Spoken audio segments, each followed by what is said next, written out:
Good evening and welcome to All for United, the women's football chat show. Joining us tonight, we've got Chris from Southampton Women's Supporters Group. Chris, how are you? I'm good, thank you. Fantastic. And as always as well, Gareth, how are you doing?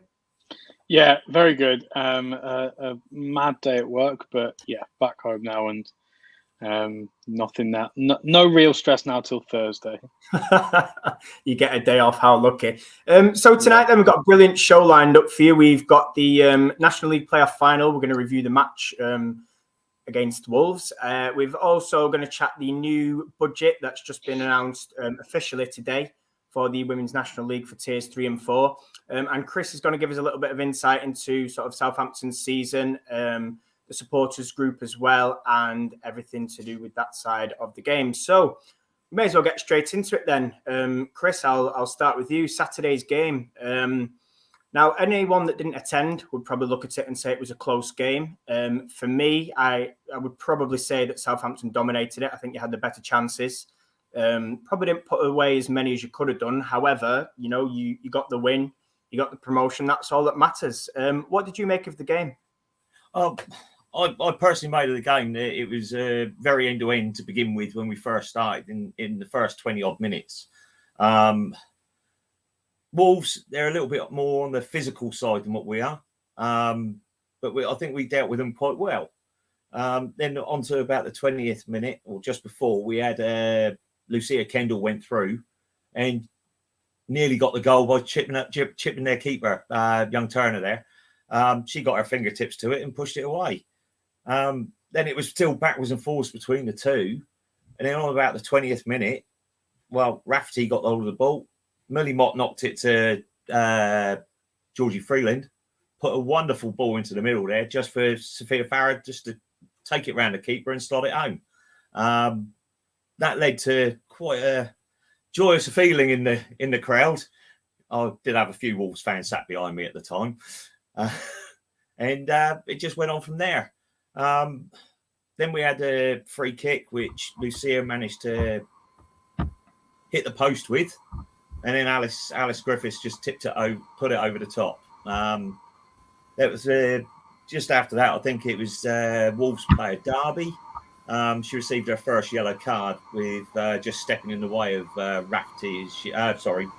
Rutherford as she was just going through. And then it was more us, just kept trying to push and push and push. And then Wolves were just trying to catch us on the break using the wing play, I think. I don't know if that's how you found that.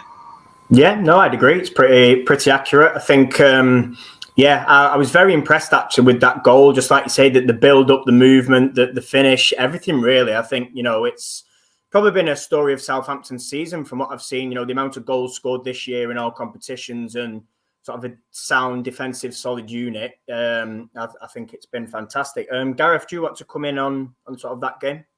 Yeah, I mean, I think Southampton, were really good value for the win. But Wolves had opportunities. Wolves had opportunities to score. I think the best one came, 90 plus minutes at 1-0. Green had an opportunity around about 6 yards out and managed to put it over. And if that had gone in, then I think Wolves in the second half probably deserved a draw for the second half performance. Based purely on the fact that Southampton had chance after chance after chance in the first half and only took one of them. They also put it over from 6 yards, hit the woodwork. I think they created way more opportunities and were the better side and deservedly won the game. But I think if that goal had gone in, I don't think there would have been too many complaints, given that I think Wolves were actually the better side after dropping down to 10 men. Yeah. Southampton were in control. They didn't need to go looking for anything. And Wolves were happy to sit back, defend well, which they did in the second half, and then look to break forward and create opportunities. And they did. None of them were particularly really, really clear-cut until that one right towards the end. But yeah, I think Southampton have been a strong side. They've been up there or thereabouts for a long time now. I did think actually that they would be one of the sides that were rewarded the promotion last year when clubs were able to apply for that. So, I kind of thought it would be Southampton and Sunderland that would get given that last year. So good to see them go back. I mean, we've said time and time again, I don't think that game should ever have had to be played. Both sides should have just been promoted. You could have an overall playoff to see who wins the National League kind of thing. But I don't think it should have been only one side go up. I've been very, very clear on that numerous times. It's pretty cruel for Wolves to kind of win their league and not go up. But like I say, the day belonged to Southampton. They were the better side, created the better opportunities. The goal was fantastic football.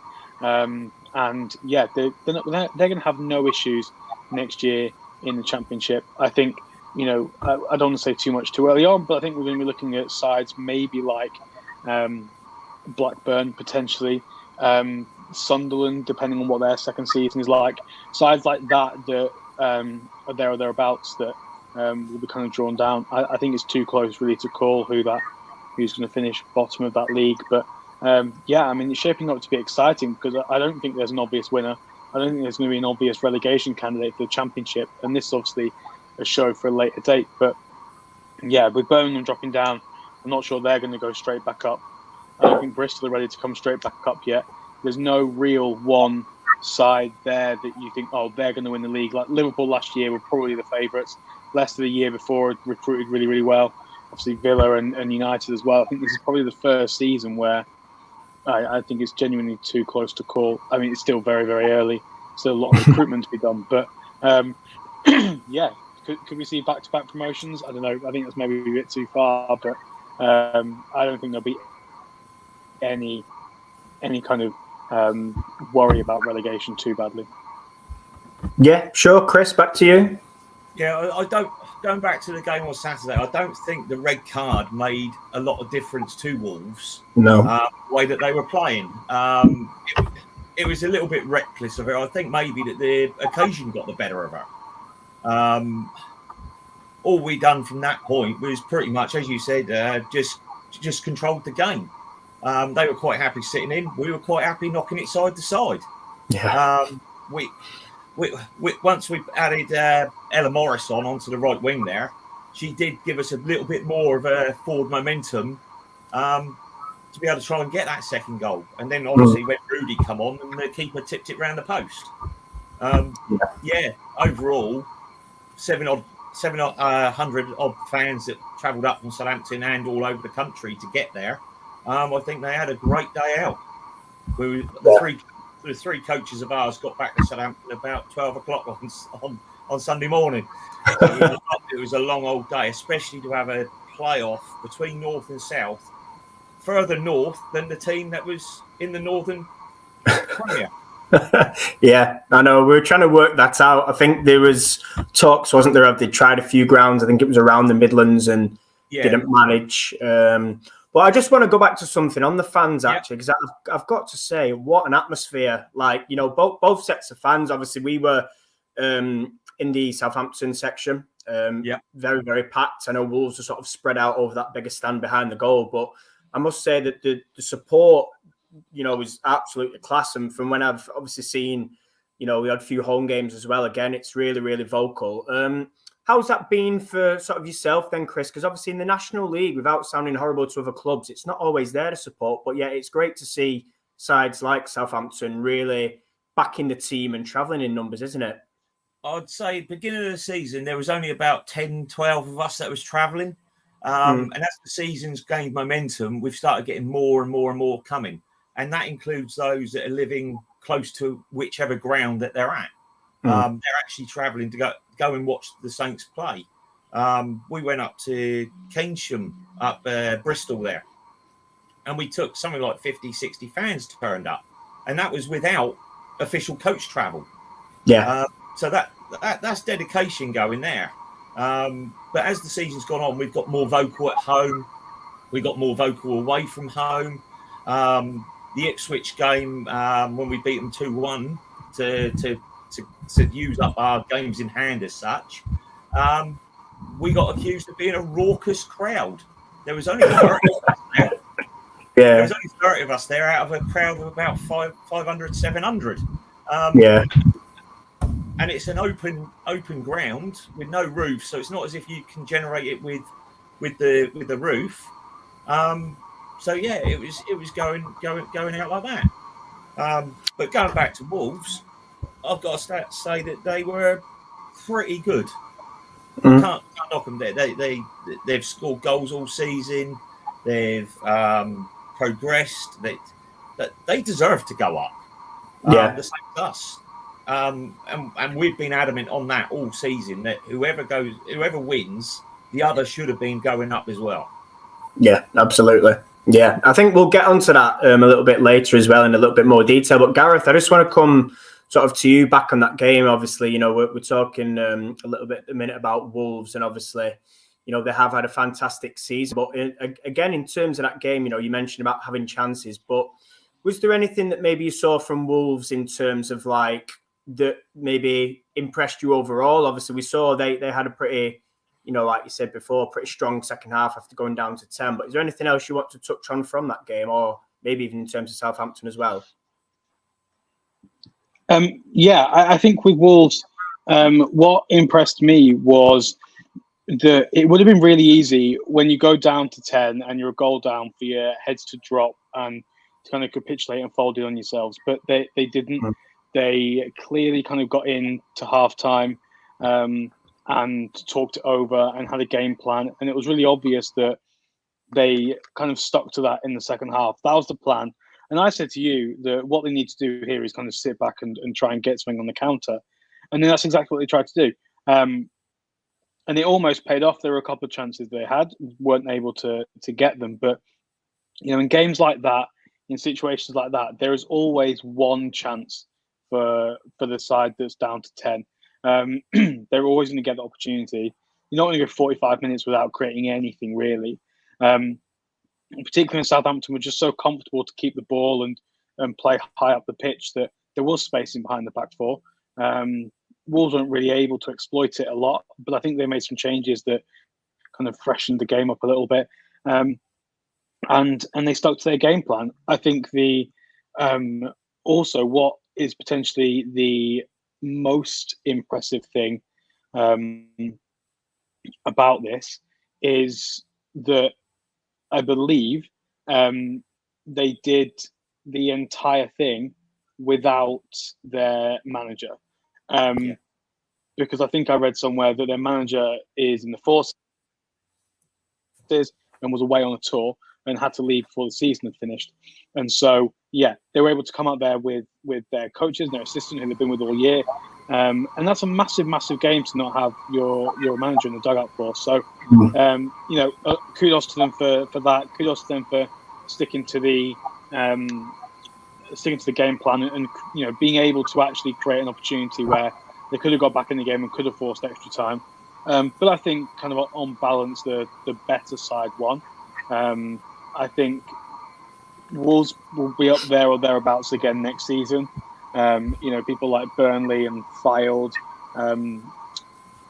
Forest potentially as well, will all have something to say about that. But yeah, that league next year is really, really strong, and you know, potentially, we may not see Wolves go and win that again. But yeah, you know, unfortunately, it's not to be promoted, but certainly wasn't a complete walkover by any stretch.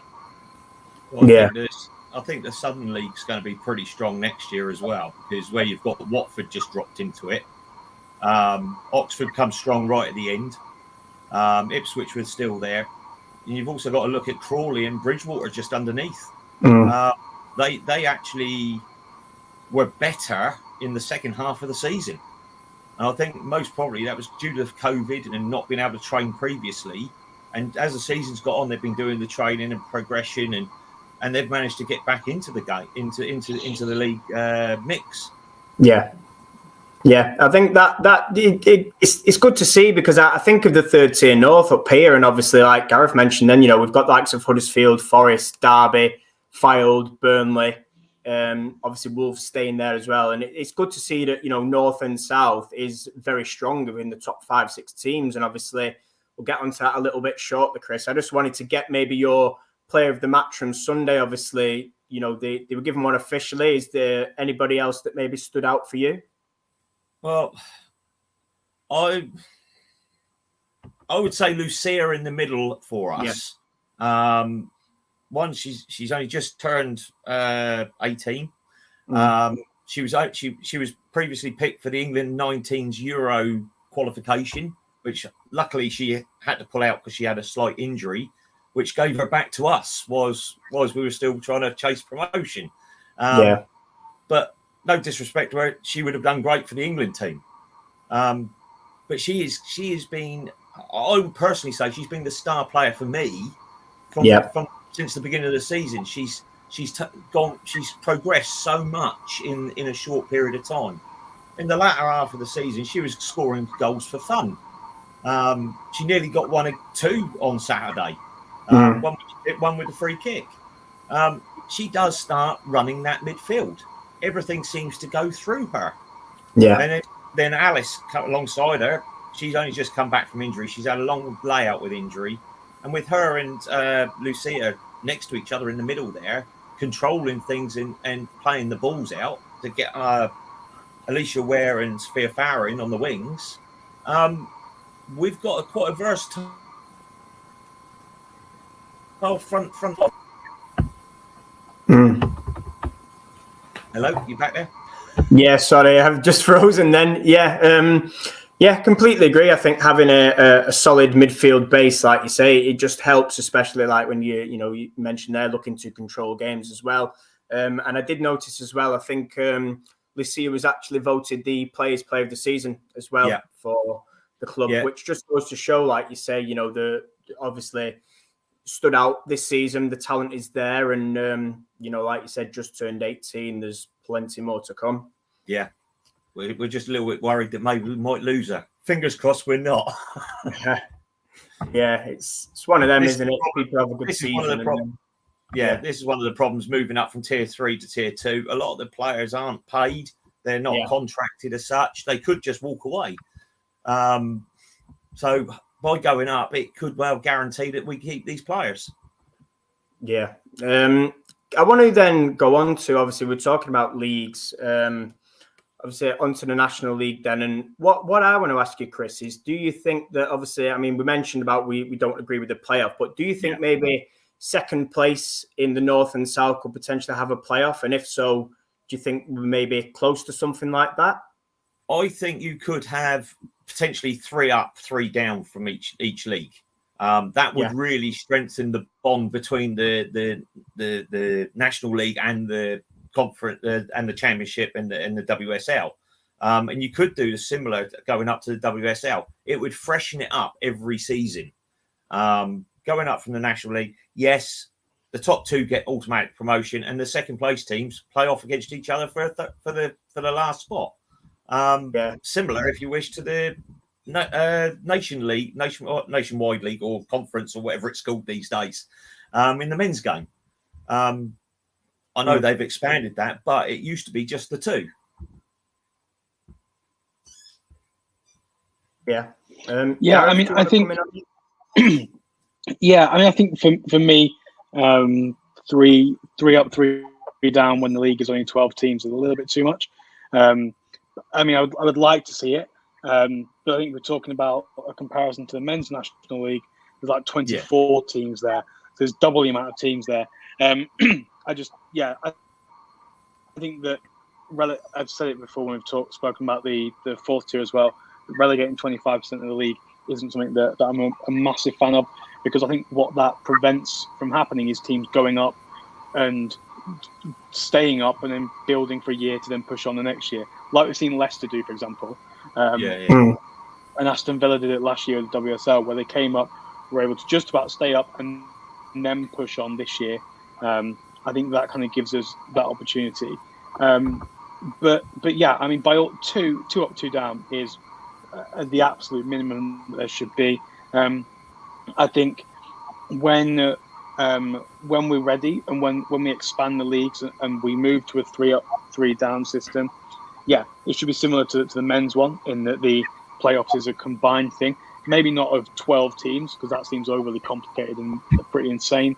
But by all means, you could maybe have second and third, and the second place team plays the third place team, and you have a final somewhere neutral. That could be really, really good. I like playoffs as an event. I've spoken before about having the 11th place side in the WSL play the second place side in the championship as a relegation promotion game, because I think that's what they do in the Bundesliga. They have the third bottom side in the Bundesliga play the third place side in the Zweite Bundesliga in the men's game, and that's a really, really good game. So yeah, I think there are options around the playoff. I just think that the way that we're approaching it at the moment isn't potentially the best way. So something needs to be done, and I think hopefully at some point that will happen. Yeah, I'm just going to come to Luke's comment shortly, but something I overheard on Saturday, actually, somebody was talking to Sue Campbell, and they were sort of, I wouldn't say complaining, but they were obviously sort of expressing concern about this North and South playoff. And one thing that she interestingly did say was it's something that they're looking at changing, which I thought, okay, how far away could that be? You know, is it something that maybe we're close to a change after so many years? Or is it something that they may be sort of talking about for 2 or 3 years? I don't know if you've got any thoughts on that, Chris, and then Gareth, you can come in. I did hear something along those sort of lines. I also heard it was something to do with some television rights or something like that. Until that runs out with this cycle, when does the cycle end? Because obviously I'm behind the curve on this. When the TV rights cycle ends, I sort of told about 2-3 years time. That might be, but I'm not entirely sure. But I think it'd be a good idea to get rid of it. Yeah, 100%. Gareth, do you want to come in? Yeah, I don't think it's going to happen next season. I think it's kind of too late now to kind of make that change. If they did, it'd have to be super, super quick so that preparation for the season can kind of be based on that. Obviously, then you would kind of need to know what the alternative is. But also clubs in the championship would need to prepare knowing how many are going to be going down. In terms of expanding the leagues, like how far down the line are we for that? I think 3 probably before we start to see that kind of expansion. I think when it happens, it needs to be an organic expansion. It shouldn't be a case of we're going to expand the championship from 12 to 15 sides. So what we're going to do is we're going to let 3 teams apply for it, and then they can all move up. It should just be a case of continue to relegate 1, promote both league winners, and do that for 3 years. And then you naturally get the league to 15 sides. Obviously, that would take some rejigging around the pyramid with kind of how teams will feed into it. But yeah, I think the best way to expand leagues is organically. I think we're probably, I think maybe 24, 25, the earliest for that. I think that's still probably a bit early. It's kind of the end of that season being the one where the promotion relegation starts to expand. It's obviously just not an easy conversation. It's not an easy thing to work out. Because if you promote 2 from the national leagues and only 1's coming down, well, then you've got 1 spare team there. So then you'd be needing to promote extra. And yeah, the way it's going to trickle down would be relatively complicated. But people that are kind of paid to do this stuff will be the ones that are calculating it in the end. I think it's a really, really exciting time for the 3rd and 4th tier. We're going to get onto this in more detail next year, but it's really the first year that I've followed it properly. Mainly in the north, just because it's near. But yeah, it's been super exciting. I think actually the quality of football, there hasn't been a massive gulf. I think sometimes you can look at the WSL and the Championship, and there's a big gap there. There's a big gap between the middle of the WSL and Championship. There's even been a big gap between the top and bottom of the Championship at times. Every year really, there's been a team where you think, they're probably going to be the ones that win this. It became pretty apparent early on that Liverpool were going to win the league. Whereas I don't think there is that in in the National League. I think Southampton have always been favourites this season. I think people probably expected them to get it done. But Ipswich were promoted from the 4th tier this season. They were kind of awarded a promotion last year when that got rejigged around, and they were top of the league for a while. Granted, Southampton had a handful of games in hand, but I mean, you had to go and win them. So, there's been some really impressive football, some really impressive sides, and I'm looking forward to seeing what next season holds. I think both leagues are going to be really competitive. I think it's going to be interesting to see what Newcastle and Leeds do in the Division 1 North. I expect Newcastle really to probably comfortably win that league. And it's going to be interesting to see what teams like Feds and Boldmere, etc., do when they go up. Yeah. Chris, I just want to come to you then on expansion of leagues. Obviously, Luke put in the comments about, how many seasons down the line. I don't know if you've got any thoughts on that, and also how many leagues do you think they would expand? Do you think it's just a case of championship, or do you think we maybe start at the top and then work our way down? I think it's best possibly to start at the top and work your way down. Because obviously you've got it's the 12 in the WSL, the 12 in the Championship, but this season you've only got to look at the Southern League, Southern Premier there with us. We had I think it was 14 teams, so we already had 14. I think the Northern Premier had 13, so we already had say the odd one in that league because of the upward movement system from the 2 COVID years. But there's such a big gulf between us and Hounslow at the bottom. We ended up with 69 points with plus 86 goal difference. They had 0 points on 117 minus goal difference. I think start at the top, and then you can start feeding other players into the lower leagues as well, because I'm sure there'll be players that want to drop down because they don't necessarily want to do the travelling at the moment. So I don't know where to go with that much more. Yeah, I mean, I think it's right. We are seeing a lot of players now make the decision to step down from the Championship or the WSL into that 3rd tier. Obviously with the aspirations of coming back, but they go and they'll sign on for a good project. So I think, players may well drop down. Talk to us then about Southampton's season kind of more generally. Obviously it ended with winning the league, but how was that always kind of certain, or how was your season kind of in general? Well, we started the season off with a pretty, I think, a fairly easy start to the season. So it just gave our players a bit of a grounding in the league, because obviously we've never been up in that league, and I think our average age of our team is about 22. If you take away Shelley Provin, who's now 38, so she's doing very well down the left wing, getting up and down. And then we were pushing the top 2, top 3. And then we come up against Ipswich at home. We lost that game 2-0 to them at home. We thought, as fans, that Ipswich were sort of celebrating winning the league at that point.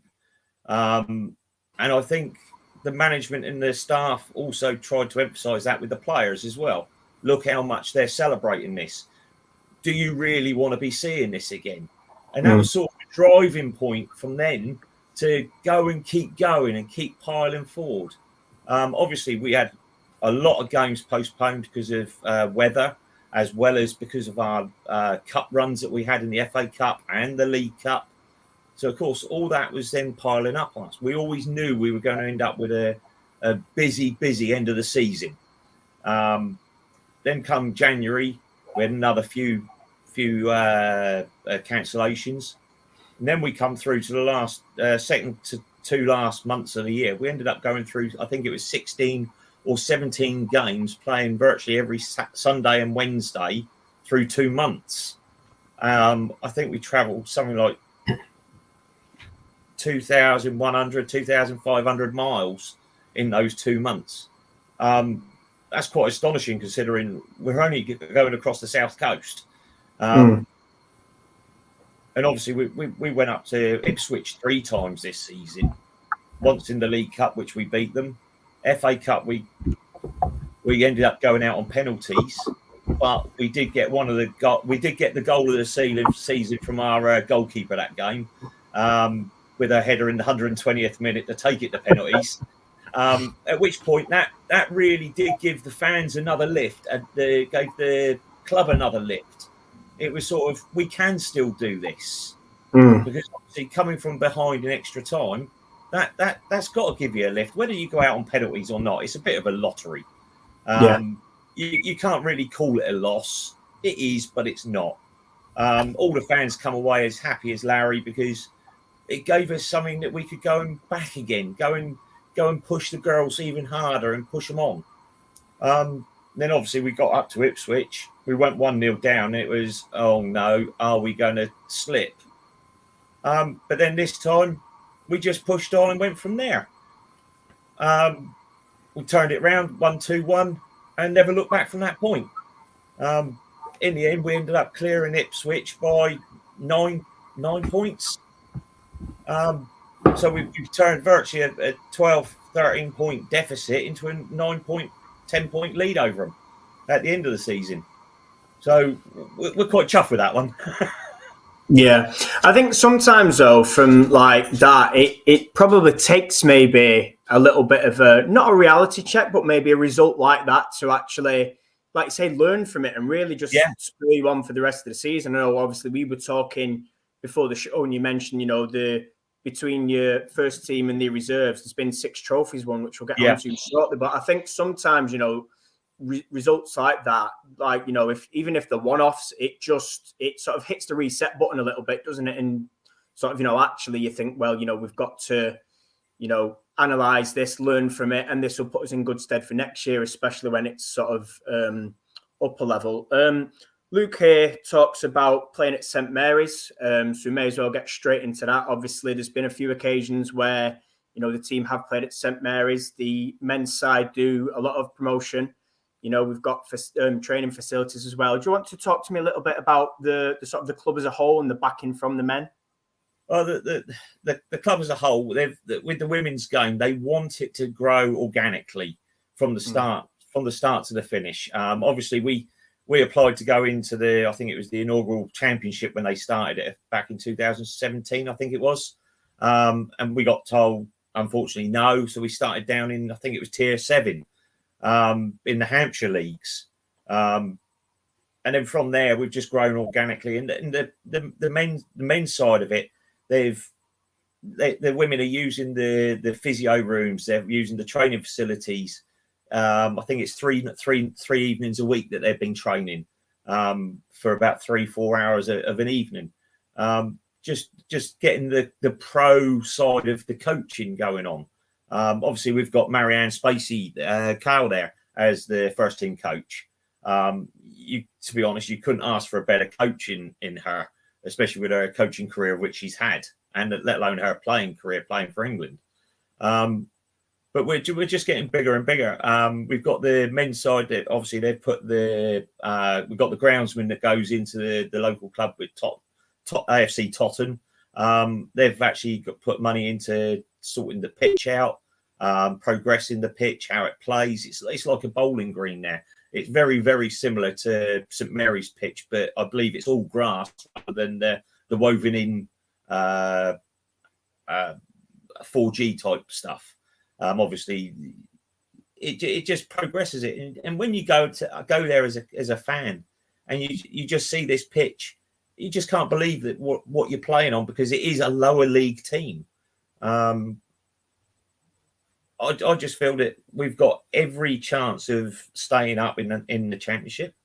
If we add a few players, I think there's a chance we could be closer to the top end of the table. Obviously, we haven't played in there yet, so we're sort of guessing at it. But I think we can push forward with it. I think we only need 2 or 3 extra players that come in what we've already got. Yeah. Gareth, do you want to come in? Yeah, I agree. I think the squad is really strong. I don't think there's going to be a huge battle to stay up next year. I think it'll end up being similar to Sunderland, where some good results and relatively comfortable in the end without sort of really tearing up any trees. But that's kind of what you want for your first season after promotion. You kind of want to just settle and then go again next year. I think in terms of talking about playing at St Mary's, I think it's fantastic. We've spoken to Stu Barker about this a few times, and I think that actually kind of playing in the men's stadiums, it does get more fans. We've seen from Leicester this year, I think they had the third highest average attendance or the best attendance outside of the kind of bigger clubs in the WSL, and that will absolutely be because they played at the King Power.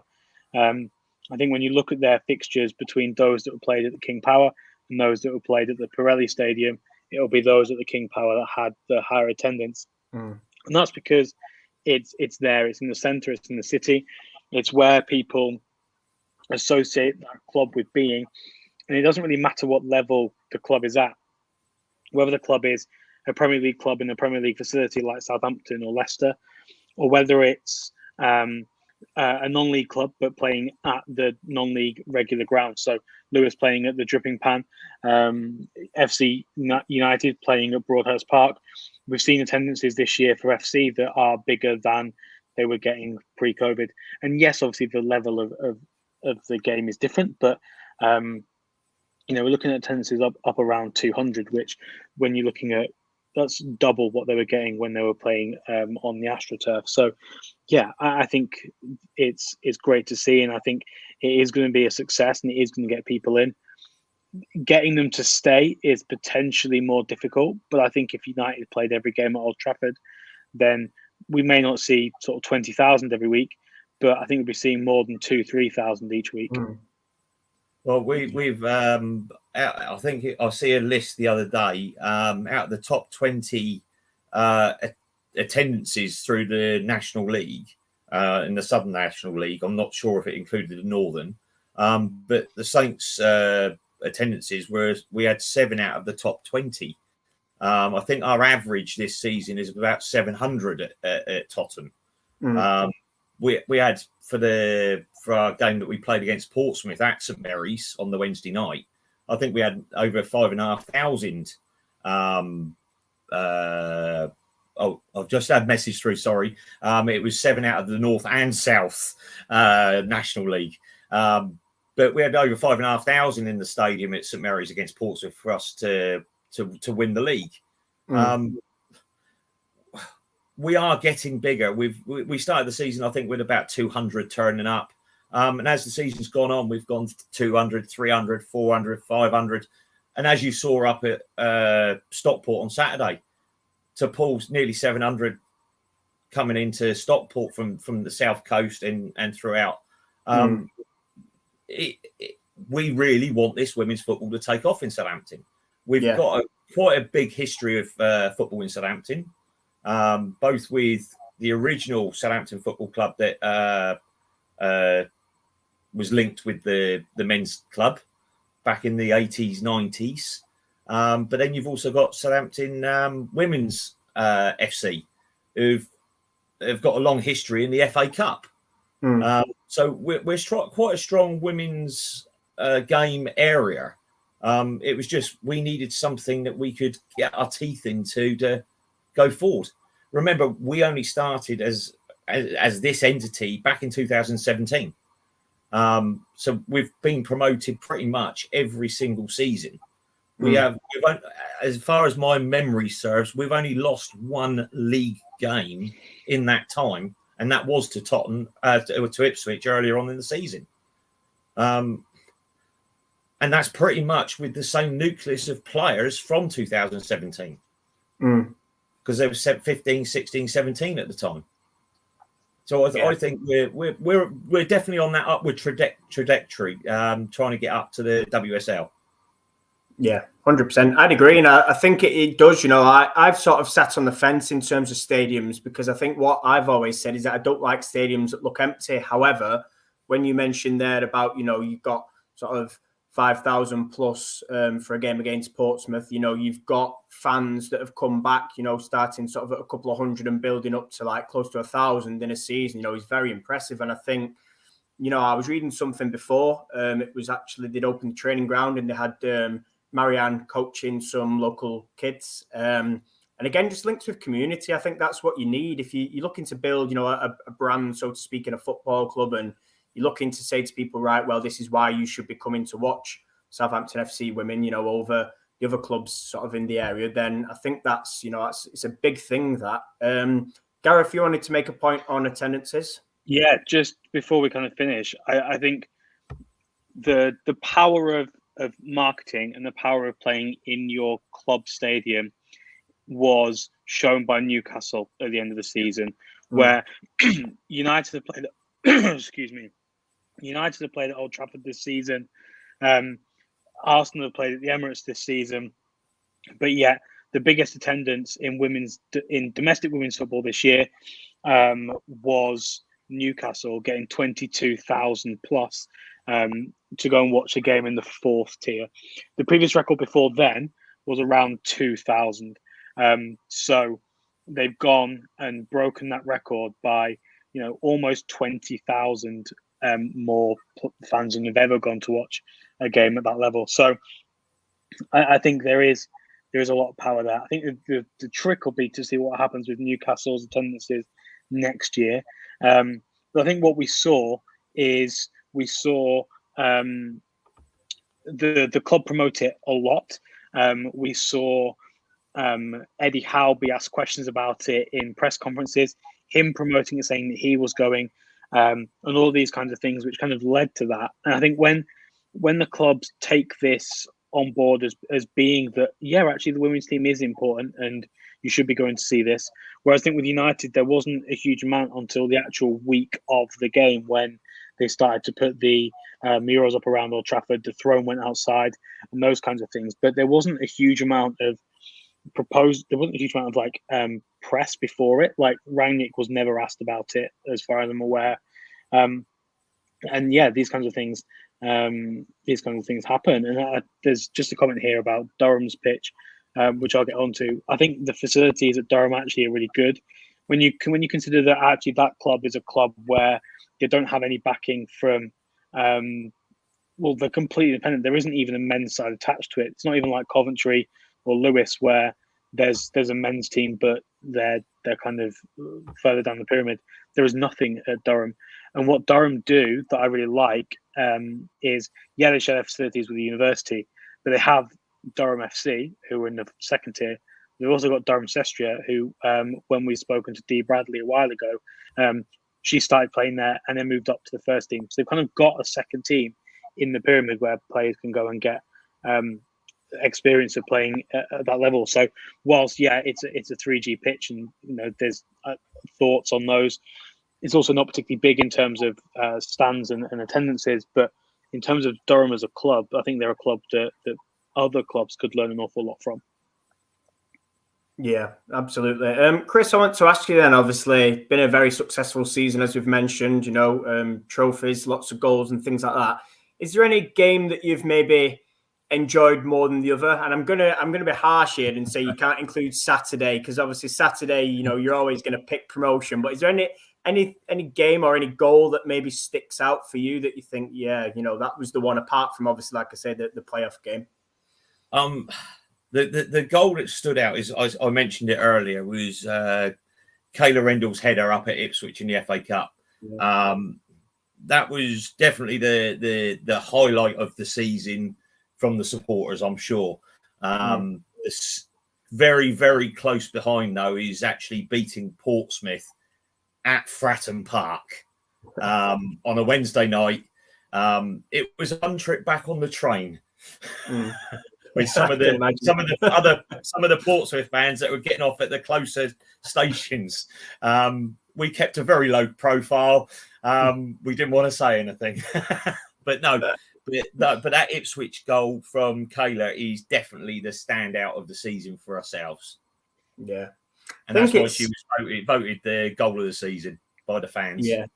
Absolutely. I think it's interesting, though, because you mentioned there about sort of Portsmouth and the rivalries. And I think that's good because, again, down sort of National League way, there's not many clubs that have a particular. I mean, listen, there's always rivalries because there's always local games, isn't there? But in terms of like fan rivalries, and you mentioned before about people sort of, what's the word, like not being too impressed with chanting, which is part of a football game, which is a bizarre thing to have. I can't understand why people are against it. Like for me, the rivalries is what you want. Like you say, you go to Portsmouth, you go to Fratton Park, you beat them. You play them at St Mary's, you beat them.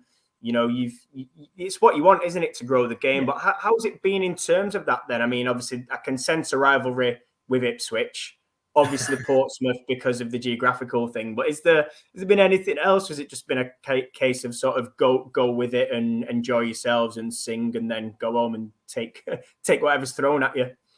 No, we just go. We have a cheer. We have a shout and whatever. But one thing we've never done is try and antagonise the opposition's fans. We want to be friends with them.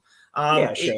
It's a different scenario between the women's and the men's game when it comes to the rivalry. Yeah, absolutely. You don't need the animosity between you.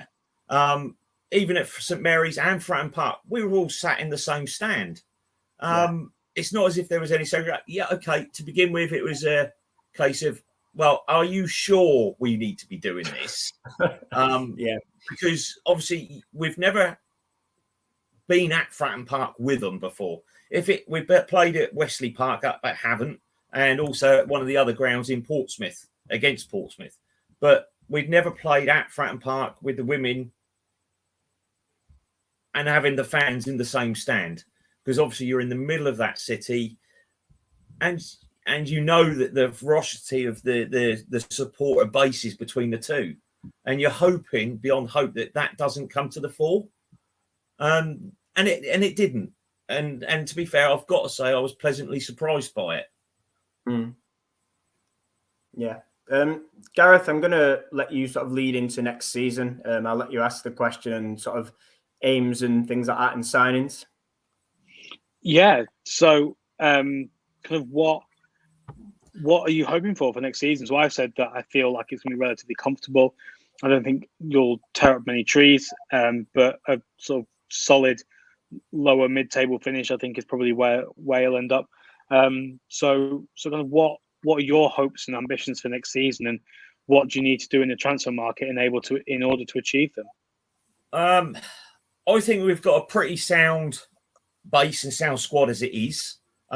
We've got a very strong reserve academy or RTC, and I think we just need to add maybe 2, possibly 3, add them to the squad. But they've got to be the right player to be able to fit in with the ethos of what we've got already. We don't want someone just to get someone to come in and uproot what we're already doing. They need to be able to fit very well. Maybe bring in a striker that's a little bit more pacey, but link with what we've already got. So therefore it complements it. We don't want to be alienating what we've already got, because obviously these players are the ones that have got us there in the first place. I think they're good enough to stay up as you said, in the lower end of the top of that division.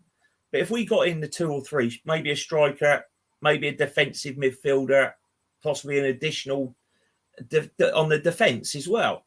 I think we've got the wingers sorted. I think it's just 2 or 3. I couldn't say for definite, because we do play in a various different types of formation as well. We played the 4-4-2, we played the 4-3-3, the 4-2-2-2 throughout the season. It depended on what. Well, that's Ralph Hasenhüttl's version of it. But I think we've got a sound base to be able to go forward. And I think if we brought in the 2 or 3, a top half finish, I think we see that as a good end to the season. Maybe we've never played in the Conti Cup. We're quite a good cup team. So quarterfinals, I'm putting my neck on the line here now. Okay. No, there's nothing wrong with ambition. Yeah. So but yeah, we want to be up for the challenge and see what's thrown at us, and hopefully we come out smiling. Yeah, I think I'd agree with what Gareth said. I think for me, about 6th, 7th would be, with the current squad, would be, absolutely possible. I think there's teams in there that potentially not as good quality-wise as Southampton. And like you say, with some signings, I think probably, obviously we follow Man United Women, and obviously we've watched a lot of championship games ever since sort of we were there. And I think the championship's improving. So I think, if you get sort of players with, you've got players with experience, but, to complement the youngsters. Obviously you think the likes of Laura Rafferty that have played in there before, for one example. She stepped down from the championship. Yeah, there you go. I think you can have, a really good season. And yeah, it's just, you mentioned the Conti Cup. Obviously, that's the group games and then the knockouts. So obviously, you need the sort of the squad size to be able to rotate. And obviously, the sort of added bits of that, like I said before, sort of experience. But I do believe, and hopefully, you'll enjoy the championship. Like I say, it's a very good league. I'm not so sure I'll enjoy the trip to Durham. That does look quite a stretch away, and potentially Sunderland as well. Yeah, there's two teams right up there. But then you say that we took 700 to Stockport. Yeah, we've got a very strong Northern Saints fan base up near Leeds, Bradford area. There was 40 odd of them that went across to Stockport the weekend. Yeah, fantastic. They will travel north. Quickly touch on what Luke has put here. Obviously, we were talking about before, we don't want bad behaviour. Fully agree. Like we touched on as well, obviously, it's different.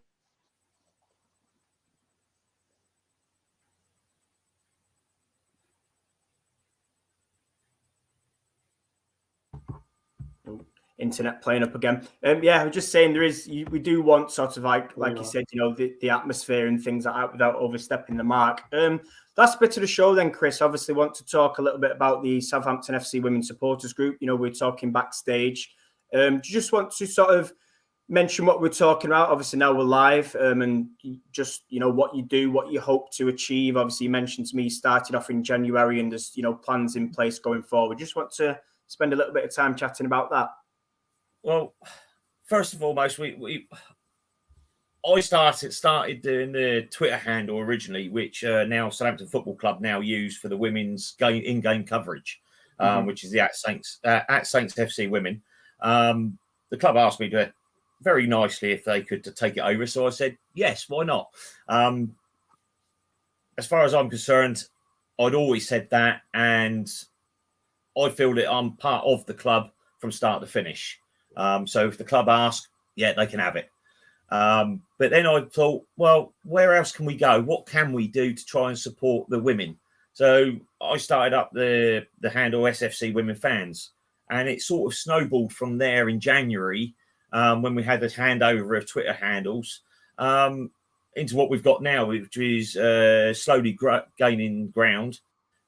We work with trying to talk to the club and talk to the general manager of the women's side of things about coach travel, especially if there's a big demand of fans that want to go to games.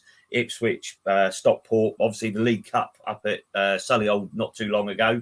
But our first one that we tried with that, with this, it put 14 fans on the coach to Ipswich, although we did have a big back in there. But what we want to try and do is it's to engage communication, ideas, where we can go with things. It's come to the fore this week that someone said, well, what about doing a podcast? So we're also now looking at doing a podcast at some point in the near future. Hopefully we may get it going before the season starts, and hopefully try and get some of the players involved with it as well. Especially the likes of Laura Rafferty and Kieran Watling and whatever, because they've got quite a big following on TikTok and things like that anyway. So we may get a few extra fans coming across that way to our group. But we've got to build a constitution within what we're doing. We're just trying to build from where we are. It's sort of snowballed since January, and we haven't had time to sit up and breathe at the moment, because especially with having 16 games in 2 months, trying to get to backwards and forwards. And we've spoken to the FSA and the Free Lionesses, and we're just trying to cover as many aspects as possible. We want to be able to have a voice within the club. The Southampton men's side, they've got the Saints Voice, which is the supporters side of events that they can go and talk to the club. We want the same sort of thing, but for the women. So therefore, we can speak to the management, speak to the directors, offer what's coming through the supporters side of things to the club, and see where we can help each other. We want to be able to help the club, not hinder. You see where I'm going with that one? Yeah, absolutely. Gareth, do you want to come in on sort of that? Because we've got a similar sort of thing up here. I just think that the fan groups and supporters groups do such a hugely important job, kind of liaising between the fans and the club, and they really are a group of like-minded fans really that kind of want the best for other fans. And I think it's really important actually that clubs have this, and the clubs are willing to work with them in order to kind of give the best possible experience. I think that fan created content is actually some of the best content out there. So it's made by people that really know the club and really want, love the club and love what they do. And obviously it sounds like I'm bigging ourselves up, but it's not kind of just us as well. It's I think fan media is really, really important. I know there are some people that don't. But yeah, no, I think supporters clubs are invaluable, and I wish you all the best. Well, I've got one of our members. She come on board with us right at the start of this. She's got the hashtag of @Southampton FC W1. Her name's Shannon. She does a lot of the graphics and that for us. For the games, for the winning the championship, winning the League Cup. She's put all that together for us for us out through what she does, and then we pump it out on our social media platforms. Some of it we're actually getting out before the club is getting it out. So we're quite prepared with where we're going with it. It's like the weekend. I might sound a bit big-headed, but we did have the winning graphic ready to go. But at the same point, we also had the commiserations one ready to go for ourselves as well. I think you need to be prepared on the social side, with the social media side, as a supporters group as well. So if we can do that and try and grow from there, even if we can start selling some merchandise and things like that, which can possibly help other supporters get to away games that can't get to away games normally. And so therefore we can pay for their ticket on the coach or something like that. There's some aims that we're looking at, but they're a little way off at the moment because of where we've come from in such a short amount of time to where we are now. We're sort of having a breather time right now, apart from picking up, say, yourselves on this YouTube. We had one of the members do a bit on the local radio on Sunday before they actually went and watched Saints versus Leicester. We won't talk about that one. But she was on the radio doing that for us. So it keeps coming across on our Facebook group. Don't put it down to just you and Shannon. We're here to help. And that's coming across from a number of different supporters saying exactly the same. We're all in it together. We're all trying to do the same aim together. We want the club to go forward together. I think that's the ultimate thing there. Yeah, absolutely. And I think it's massively important, not only everyone, like you mentioned there, pulling in the same direction, but things such as graphics, somebody tweeting about the team, writing a report, taking photos, anything like that can help, and sort of you mentioned there in socials and potential podcasts and things, it all goes towards it. And I know, we've had conversations, obviously we don't, like I mentioned before, we don't just do Man United, we do other things, and we've had coaches and players on, and they massively appreciate the support. And I think together, throughout fan groups as well, that can only grow the game in general. Obviously fan groups will be specific to their club, which is, absolutely correct. But I think overall, it sounds really positive. And it's a great note to end on, Chris. So I want to say best of luck with obviously the supporters group. Obviously, if you need anything, there's a few of us that run obviously our socials at All for United. So, we're more than happy to help. And a big thank you as well for giving up your time and coming on this evening to chat Southampton. No, thank you very much. It gives us a big insight as well to what else is going on out there. Yeah, absolutely. We have come to the end of the show then. So obviously, Gareth as well. Thanks to you for joining me as always on a Tuesday. We are back. Johnny's back on Thursday. I think he's finally putting to bed the season that's just finished and wrapping everything up throughout all the different leagues. So tune into that if you can make it at 7 p.m. and we'll be back throughout the week. Thank you.